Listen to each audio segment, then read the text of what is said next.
Hey guys, it's Yogi Matt with Cafe Holistic. Today I want to talk to you about orthorexia. It's a new term that pretty much defines a person as, it's an eating disorder, as a person who is obsessed with eating healthy. And so I'd like to say yes, this is obviously a real thing. So this person would begin to only eat the foods that they think are extremely good for them. And what comes to mind, obviously, is the raw foodist. Is the raw food diet the way to go or not to go is not the point of this video at all. The only thing I'll say is I've met raw foodists, 100% raw foodists, who are super healthy. They have a glow to them.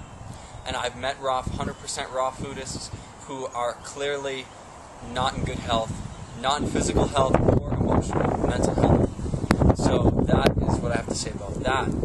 But, so what really defines an eating disorder, especially one like orthorexia?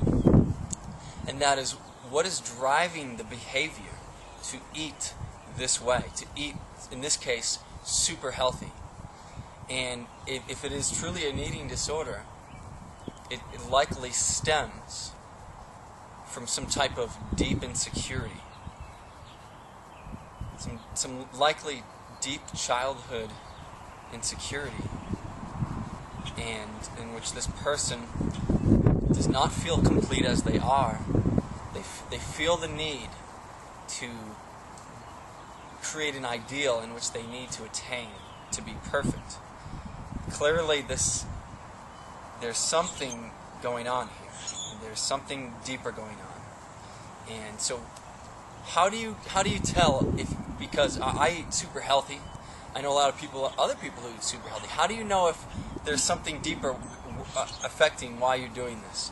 So here are some signs that this may be, some deeper issues may be affecting your food choices.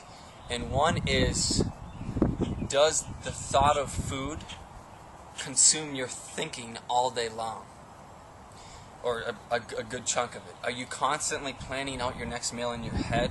Are you constantly consumed by the thought of food? Okay? That is a sign something might be going on. Another one is the judgment. Do you eat something maybe that's not in your ideal of perfect eating, and then do you suddenly judge yourself? Do you feel some anger towards yourself or some judgment and say, oh, I'm such an idiot, I shouldn't have ate that? Well, that is a clear sign that there's some stuff. Maybe you're someone who judged you when you were younger. Instead of being angry at them, you retrospected that. You turned it inwards. And you get angry at yourself. And there's a little wind, I'll speak up.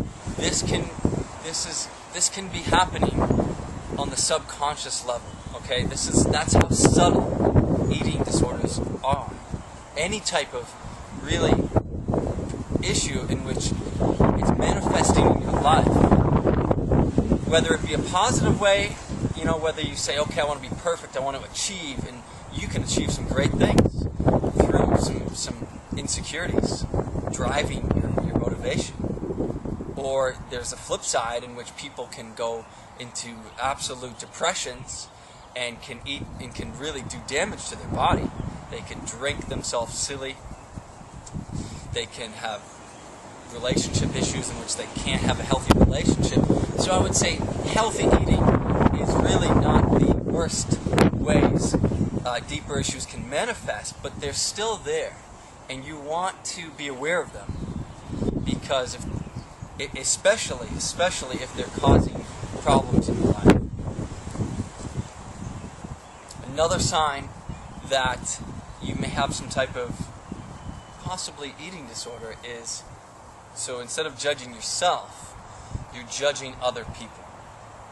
And you may not even say this in your words. You may even just feel it very subconsciously.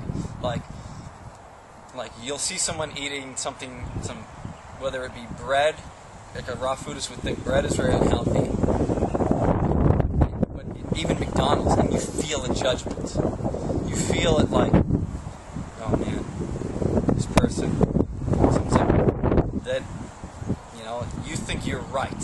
What is it about it that makes you think that you are right? I'm not saying that it's not right, but what is it about, what is driving you to think that you know, beyond a doubt, that you are right with your health? So that may help hopefully bring some clarity to the issue. And there's all sorts of ways to begin to work on this stuff. Just by becoming aware that something deeper is operating that's affecting your motivation, and it's subtle. I'm telling you, it is so subtle. You likely, unless you have very good awareness, you will not know it's there. That is why sometimes you may need to, and I know the last thing a person wants to hear, especially if you need it, is that you may need therapy.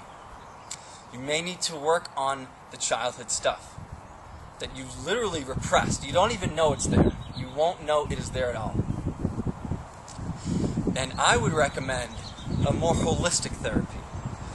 So psychotherapy is where you would kind of just intellectualize why you have it, and that may not truly heal what's happening. You could understand it. It's still there. You need to re-experience the emotions that you are repressing. And that, my friends, is deep spiritual work. To become aware of the false self that's operating, the ego self, and truly find an authentic self. And that takes courage. Beyond a doubt, that takes so much courage. You will have to, that anger, the fear, the guilt, whatever is there, will come up. And it will be one of the most intense things of your entire life.